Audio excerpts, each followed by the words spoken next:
আমি নিজে একজন নারী, সেই জায়গা থেকে আমার কিছু রিয়েলাইজেশন আছে, আমার কিছু শিক্ষা আছে, কিছু নিজে শিখেছি, কিছু মানুষের কাছ থেকে শিখেছি, কিছু কাজ করতে করতে শিখেছি। আমার আজকের উদ্দেশ্য হচ্ছে আমার সেই জানার জায়গাটুকু যতটুকু সহজভাবে বলা যায়। আমি একজন নারী হিসেবে মনে করি একটা মেয়ে, একজন মহিলা বা একজন নারীর সবচেয়ে বড় বোঝাপড়াটা নিজের সাথে, অর্থাৎ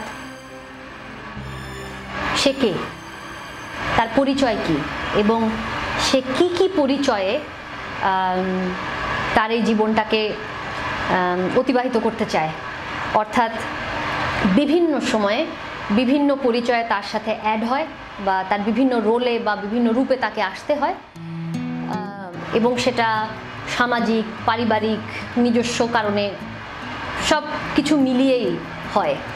কিন্তু অনেক ক্ষেত্রেই, বাংলাদেশে নয়, অনেক দেশেই হয় যে অনেক ক্ষেত্রেই একটা নারী তার বিভিন্ন সময়ে বিভিন্ন স্টেজে সে কী হবে সেটা সে ডিসাইড করে না, সেটা তার হয়ে তার পরিবার ডিসাইড করে অথবা তার সমাজ ডিসাইড করে দেয়।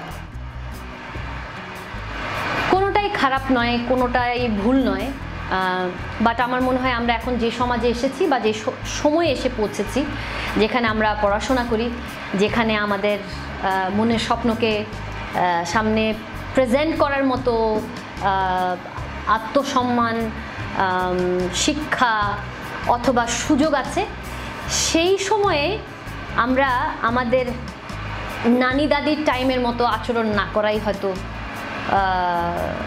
ঠিক। সে জায়গা থেকে আমি যদি মনে করি, যেমন আমি আমার পরিচয়ে আমি একজন পার্সোনালি নিজ থেকে আমি একজন আর্টিস্ট মনে করি আমি নিজেকে।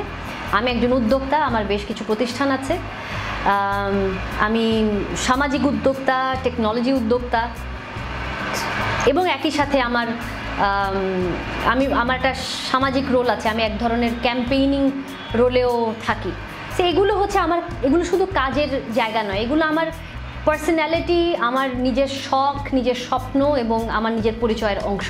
তেমনি আপনি আপনারটা কিভাবে খুঁজে নিচ্ছেন, এটা একেবারেই নিজের বোঝাপড়ার জায়গা, প্লাস আপনার পরিবারের সাথে বোঝাপড়ার সাথে এবং আপনার আশেপাশের যে সামাজিক অবস্থান আছে সেগুলো বুঝে যদি আপনি বুঝে নিতে পারেন যে এই পথে আমি আগাতে চাই, অর্থাৎ আপনি একটা মা হবেন, আপনি কি কারো স্ত্রী হবেন, আপনি কি একই সাথে একটা চাকরি করবেন, আপনি কি কোনো ব্যবসা করতে চান, আপনি কি টিচার হবেন, আপনি কি আপনার সন্তানকে বড় করার সাথে সাথে আপনার পরিবারের জন্য অর্থ উপার্জন করবেন, আপনি কি একজন সমাজসেবক হবেন, আপনি কি একজন নেত্রী হবেন, আপনি কি একজন সফল মানুষ হবেন, এগুলো সব কিছুই আসলে আপনার চয়েস।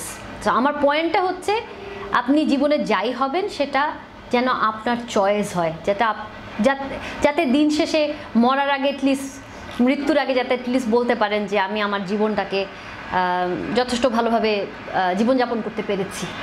ডিসিশনটা নিতে পারা এবং এটাকে একভাবে মেনে নেওয়া যে এতটুকু আমি পারবো, এতটুকু আমি পারবো না।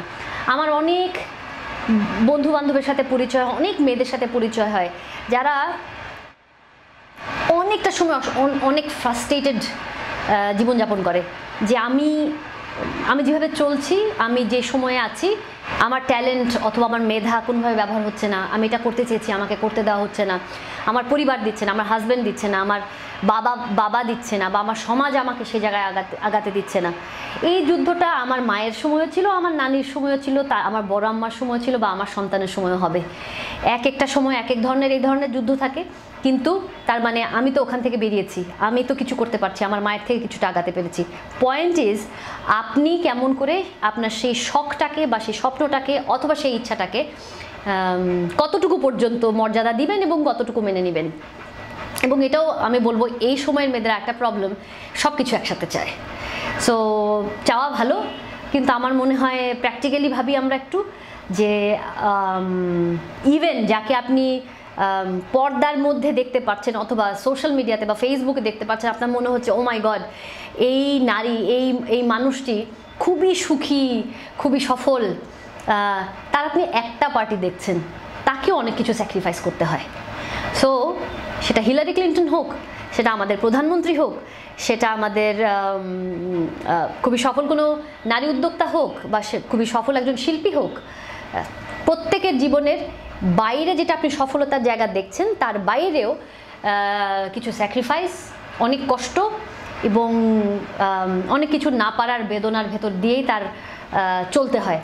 সো সোশ্যাল মিডিয়াতে বা আশেপাশের মানুষকে অনেক খুশি দেখে, সুখী দেখে এত কষ্ট পাবারও কিছু নয় যে অ্যাজ ইফ আপনি কিছু করতে পারছেন না। নিজেকে সুন্দর ভাবা, নিজের যে মেধা আছে সেটাকে আইডেন্টিফাই করা অ্যাটলিস্ট খুব ইম্পর্টেন্ট। এরকম কিছু বন্ধু আশেপাশে থাকা, ছেলে বন্ধু অথবা পরিবারের মানুষ, যাদের সাথে আপনি এইটা নিয়ে কথা বলতে পারেন। আরেকটা মেয়ের সাথে কথা বলার এক ধরনের সুবিধা আছে বা শেখার প্রসেস আছে, অর্থাৎ আরেকটা নারী কেমন করে আগাচ্ছে সেটা আপনি জানতে পারছেন। কিন্তু অ্যাট দ্য সেম টাইম আপনার ওইরকম একজন বন্ধু থাকা বা অনেকগুলো বন্ধু থাকলেও আপনার সুবিধা, কারণ তারা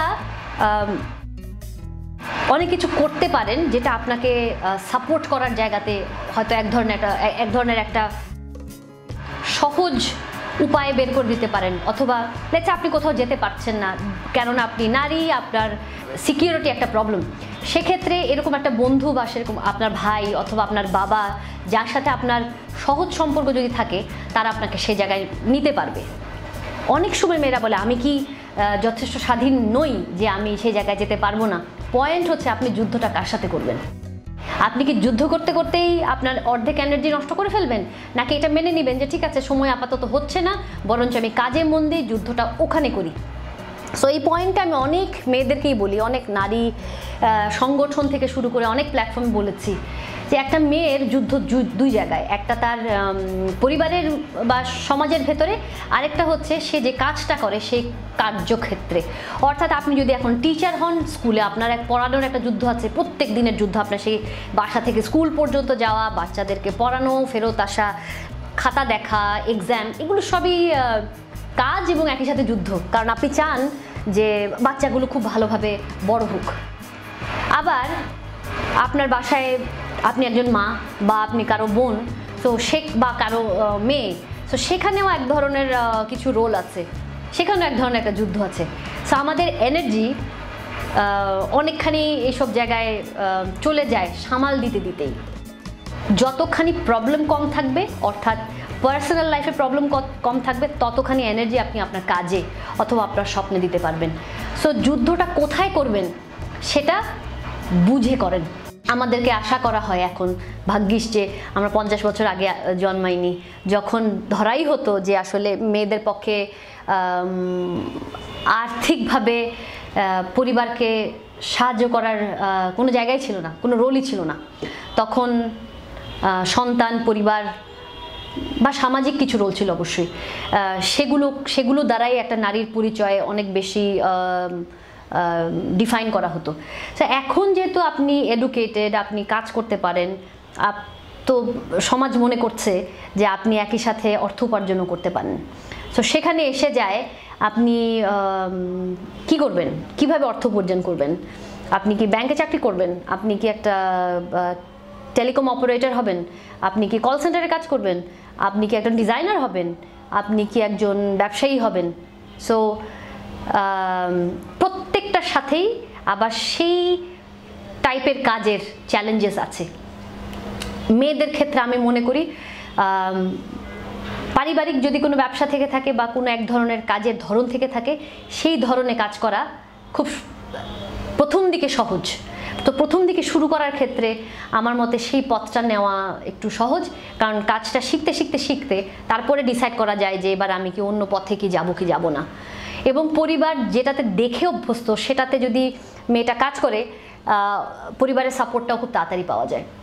সো অর্থ উপার্জনও যখন করবেন বলে ডিসাইড করেন, সেই কাজটা কি হবে সেটাও পরিবারের সাথে একটু কনসাল্ট করে নিলে অথবা আশপাশটা দেখে করলে আমার মনে হয় অনেক বাধা এমনিতেই কমে আসে। একজন নারী হিসাবে প্রতিষ্ঠিত হবেন, সেটা পার্সোনাল লাইফে প্রতিষ্ঠিত হতে পারেন, প্রফেশনাল লাইফে প্রতিষ্ঠিত হতে পারেন, অথবা দুইটাই হতে পারেন। দুইটা হতে পারে খুব কম মানুষ। সেসব মানুষের বই পড়বেন, সেসব মানুষের জীবনীগুলো একটু পড়বেন, যে সে কিভাবে সেই বাধাগুলো অতিক্রম করেছিল। সেটা অনেক পুরনো সময়ের হলেও কোনো অসুবিধা নাই। মেয়েদের সবচেয়ে বড় উপায় হচ্ছে আরেকজনের কাছ থেকে শিখে নেওয়া, আরেকজন নারীর কাছ থেকে শিখে নেওয়া, সেটা সামনাসামনি হোক, সেটা পরিবারের মধ্যে হোক, সেটা কোনো বইয়ের মাধ্যমে হোক, সেটা অনলাইনে হোক, বা এরকম কোনো কন্টেন্টই হোক। আশা করি আমার এই রিয়েলাইজেশনের জায়গাগুলো যদি কাউকে এতটুকু হেল্প করে, আমি অত্যন্ত খুশি হব।